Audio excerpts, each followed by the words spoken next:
British Columbia, the splendid beauty of mountains and lakes and trees. Trees have always been our prosperity. They are the resource that fuels our economy, providing billions of dollars to government for roads and schools and hospitals. Each tree harvested in the forest brings a little well-being to the city. So our job is to harvest the forest and renew it for the future. We bring wood to people for homes and furniture and books. But these days, we also nurture better trees. We plant many more trees than we harvest. We help the creatures that share the forest with us. And we've opened the forest for everyone. This is our invitation to you to see forestry in the 90s, as practiced by the coastal forestry operations of Canadian Forest Products. Hi, I'm Christina McLeod. I work for the Vancouver office of Canadian Forest Products, CANFOR. One of the really great parts of my job is going out and seeing how our people harvest timber and take care of the forests. So come on, let's take a look around. The green lines will be the actual forest cover. Forestry begins with planning, and today that is often done with computers. For instance, we'll need roads for harvesting, but we'll plan to build them so they're environmentally safe.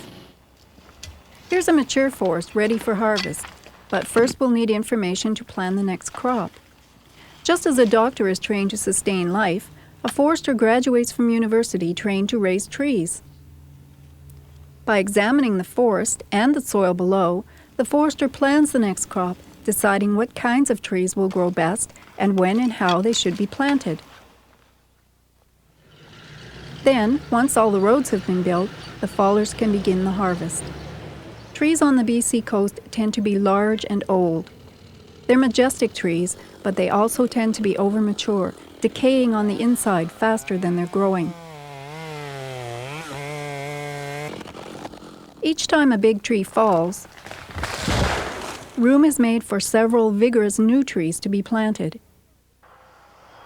Here's how the cut trees are gathered once the fallers are finished. The cables from this machine, a grapple yarder, reach out hundreds of meters, hauling each log across the cut area to the roadside. The yarder often works alongside another machine. Once it has the trees at the roadside, a loader just down the road can pick them up and place them on trucks.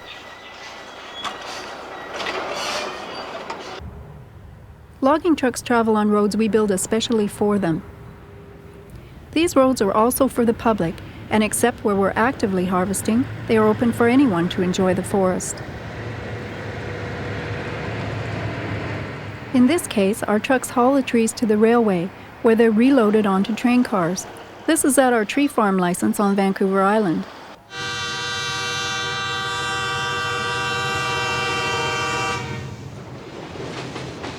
The railway is owned and operated by CANFOR. Its run is 90 kilometers in length, and it's the transportation backbone of our Englewood division. The rail journey ends at the log sorting yard, a large area where wood is collected from several harvest locations. This is where we sort every marketable log so that each goes to its most valuable destination. Logs are piled according to species and size. A log good enough for high-grade lumber, for instance, won't end up just being chipped for pulp. Come along and I'll just check out to see if there's any kind of defect.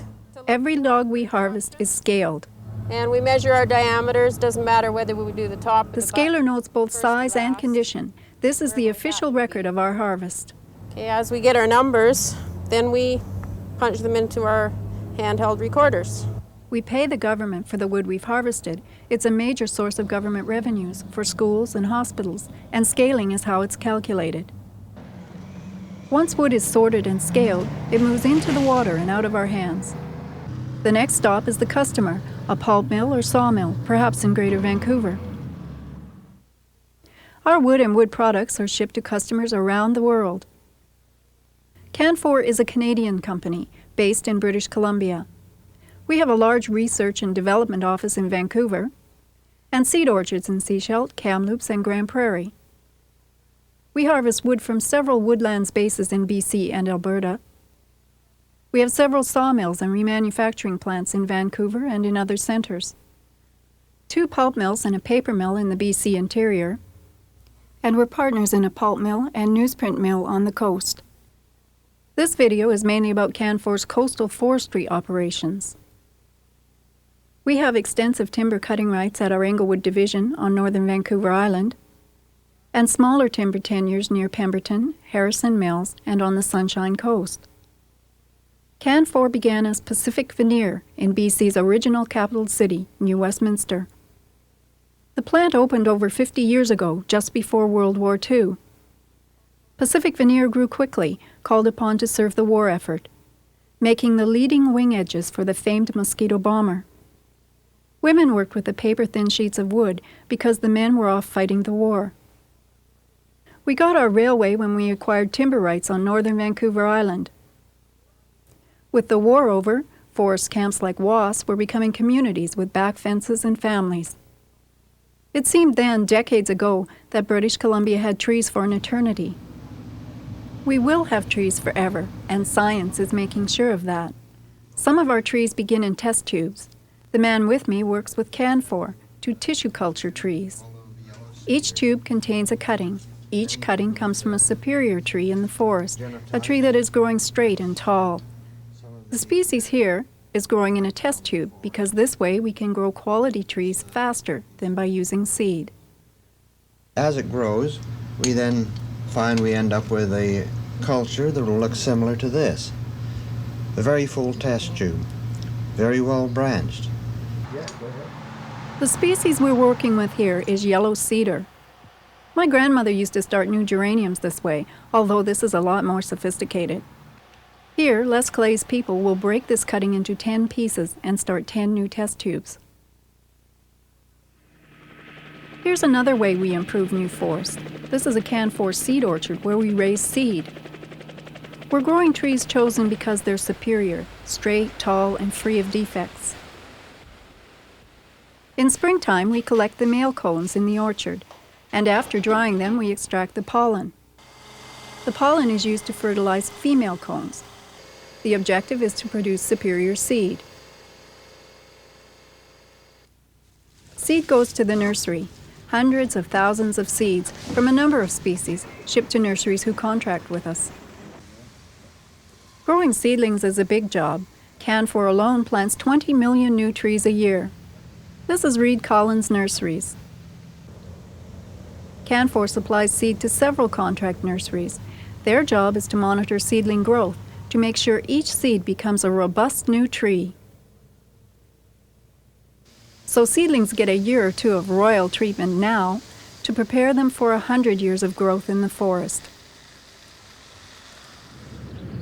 The tree planters quickly become expert at finding good planting spots. CANFOR plants about 3 trees for every tree we cut, and the objective is to get them planted promptly.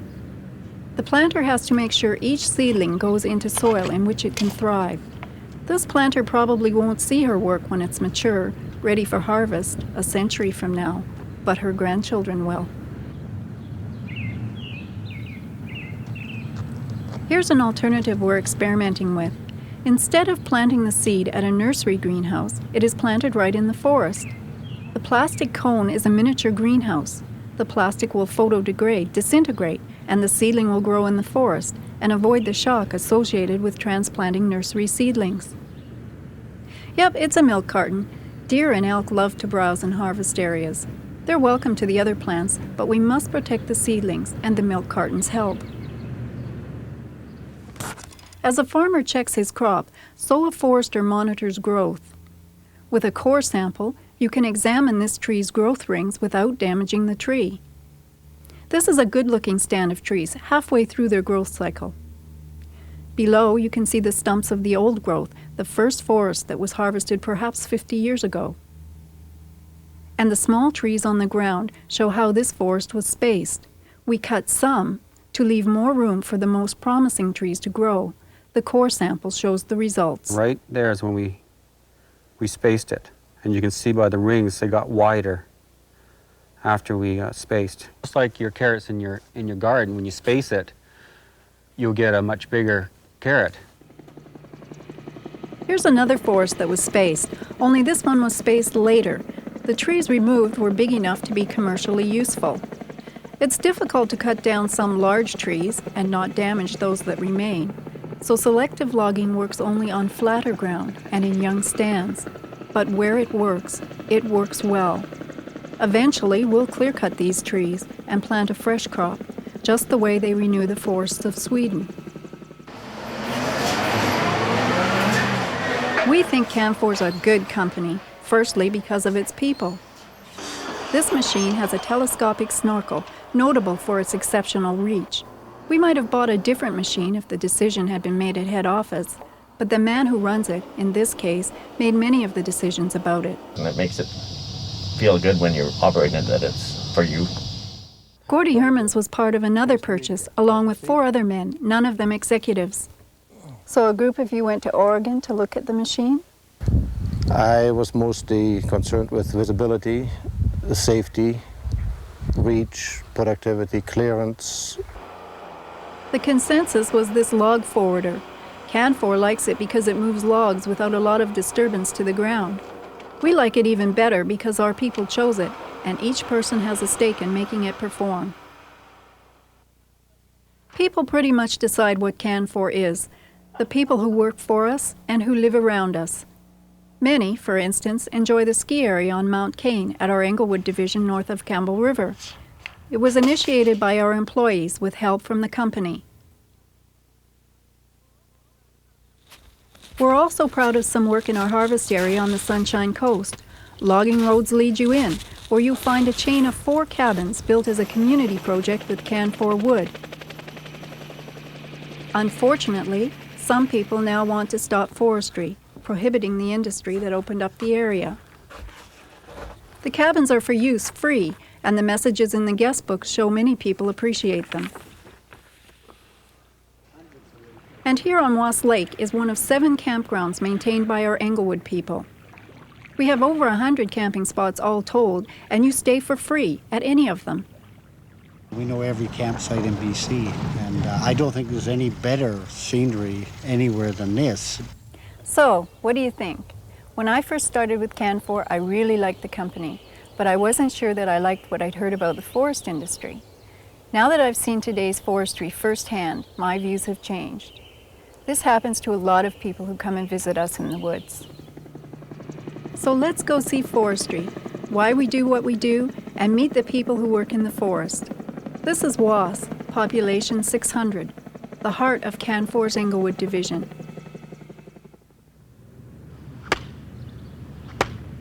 That's Bill Rushton, working on the fence. He was born and raised here. His wife Denise has always lived in a small town too. I don't mind visiting the city, but I can only handle it for about a week at a time. That's plenty for me. Too crowded down there. Here comes Bill's father. He came to Wass 23 years ago. They both work for CANFOR. What do you think of people who live in the city who don't have a real high opinion of forestry? You know, my dad was involved with logging, and so I've been raised with it, and it is frustrating sometimes trying to explain the good points, and I don't think people realize that we're actually farming the forest, rather than destroying it like they say. Some people believe it's harmful to clear cut, take all the trees. Why can't they leave some standing? The fallers will tell you it's a matter of safety. So why can't you guys selectively log an area like this when I can have somebody come into my backyard and take a tree out and leave 2 or 3 standing? There's a big difference between a big, like the wilderness compared to what's grown in your backyard. If you've got 3 trees growing, it's easy to take out 1 tree. But if you're in a big setting like this here, and you fall a great big fir, just look at the small trees that are going to get damaged just by taking out that 1 tree. If you selectively log, 1 tree comes down, hits other trees, which in turn come down and can hit the fallers. Or when we're not even there, but the rigging comes in and they have lines going back and forth, and when they hit one of these trees, it can pull it over and it lands on a chokerman who doesn't go home that night. BC forests are thick. Even clear-cutting, a falling tree can take another one with it.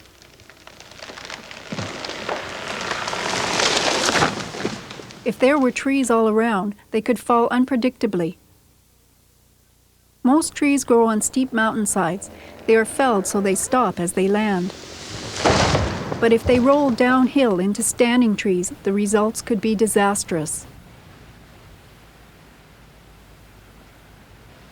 It is healthier also for the forest to be clear-cut. The grotesque clumped branches are caused by a parasite called dwarf mistletoe. Mistletoe spreads by falling from larger, older trees onto smaller, younger ones. Each generation of tree passes it on to the next. The only way to get rid of mistletoe is to harvest the whole forest and start fresh. Here's another consideration. This big tree had few others around it when it blew down. If you remove some trees, the ones left behind are much more susceptible to wind.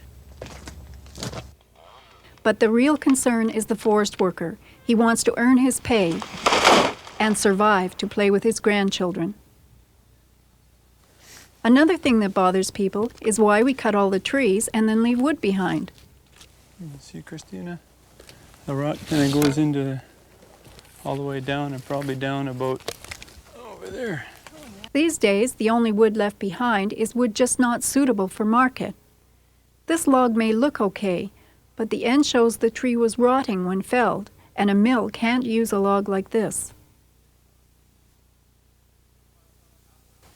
If we were harvesting apples instead of trees, we wouldn't go around picking up the bad apples that have fallen to the ground, but we would do everything we could to pick up those good apples. We try hard to use all the wood because we pay the government for all the marketable wood we cut. Wood not taken breaks down like garden compost and nourishes the next crop. Sometimes there's too much woody debris. Tree planters aren't able to get through it to the soil. For this burn, I'd like Gord Skirchley to be mixing. What we're planning is to burn off the fine slash. Look at the map, we'll show how we're going to light up. The burn has been planned in detail and is approved and monitored by the government. You got a tanker unit and all the men you need for this? The objective is to burn just the fine twigs. We don't want to get rid of the larger stuff. And we know the soil is moist enough to avoid damage. Most of the nutrient capital and the wood will be left on the site. All we'll be doing is creating some plantable spots. The actual burn looks apocalyptic.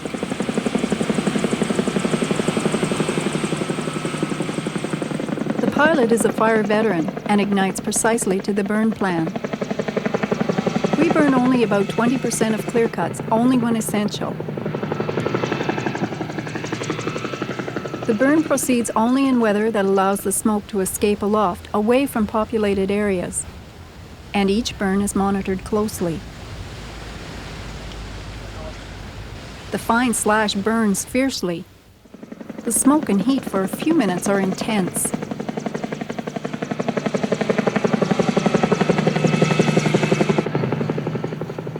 Yet an hour later, the fire is dying out. Within weeks, trees will be planted. 5 months later, the burned area is filling in. Burning seems to hasten new growth. The weeds are growing like crazy, of course, but the newly planted trees have taken nicely, and in time will overtake the brush around them. To give you some idea, here's a hillside that was planted with trees 4 years ago. On average, they're close to a man's height now. Once young trees are established, they grow quickly. The crop here is 10 years old. Growth is vigorous and the trees are branching well. This is a more mature forest, planted 23 years ago. New branches are competing for light above, forming a forest canopy that is 10 or 15 times a man's height.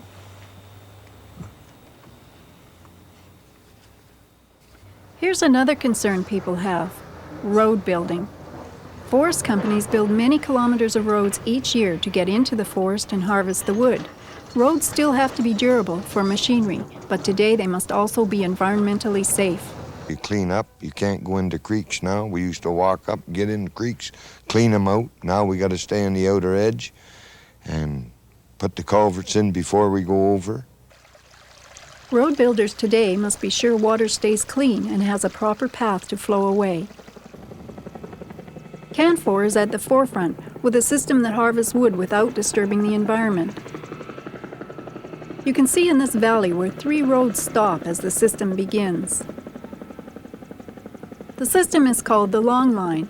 The main part is the spar and power unit perched on a road high up the slope.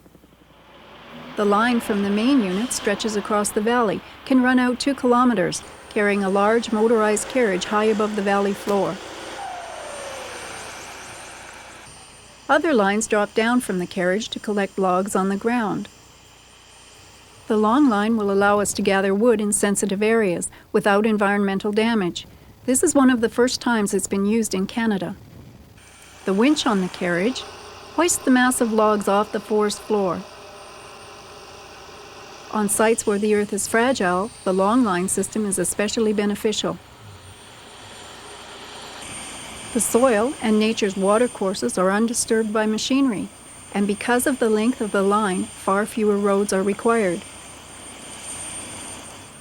Harvesting the forest these days means accommodating the other uses of the same land. This is the Norrish Valley, a watershed. The runoff is collected to provide water for communities in the Fraser Valley. So that the water would always be clean, CANFOR, the regional district, and other government agencies developed a plan. What we wanted to see from the watershed management plan were smaller harvest areas and continued good road construction practices. Dave says the plan is working.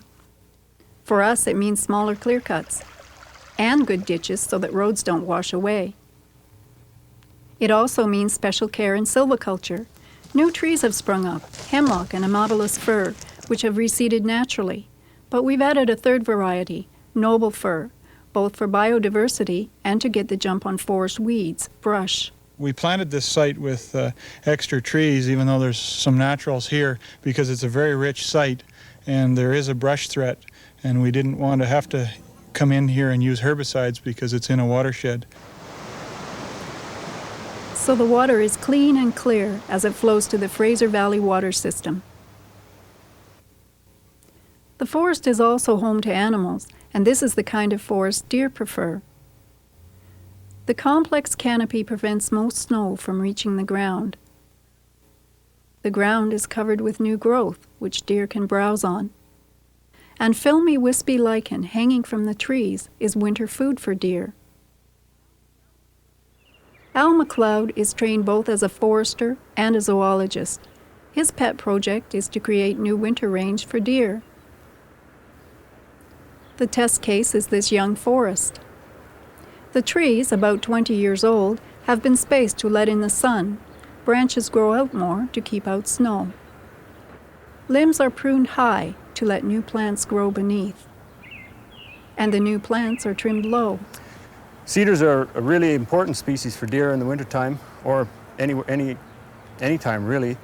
And we've had the spacers go through and just cut off some of these trees so that they promote more growth down lower so that the deer can eat them. As an experiment, Al's transplanted lichen to some of these trees. Here's a cleared area that was harvested, burned, and reforested. Many people ask us why we went to a lot of trouble to save this one tree. The answer's at the top. That's an eagle's nest, and we want to keep our animal neighbors happy. Caring for the forest means helping all the creatures who live in the forest. See, look at that one there. That one there is about 8 grams, that one there. Dad, I want to hold it. No, just look at it. See how nice The fish are being raised in one of a number of hatcheries CANFOR and CANFOR employees contribute to. Here, the company donates the building, the employees lots of time. We spend half an hour in the morning, at least an hour at night, and on the weekends we spend a lot more time down here cleaning and doing water tests. Hi, I'm Larry, this is Mike, and ask us anything you like. And here's something we know you'll like. All aboard! One at a time. Okay, well, you okay, Ellen?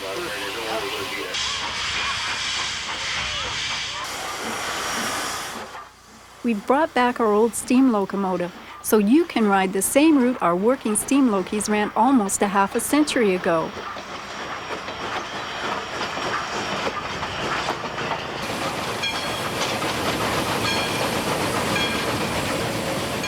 Along the way, we'll give you a first-hand look at the forest and answer any questions about forestry or about our steam train.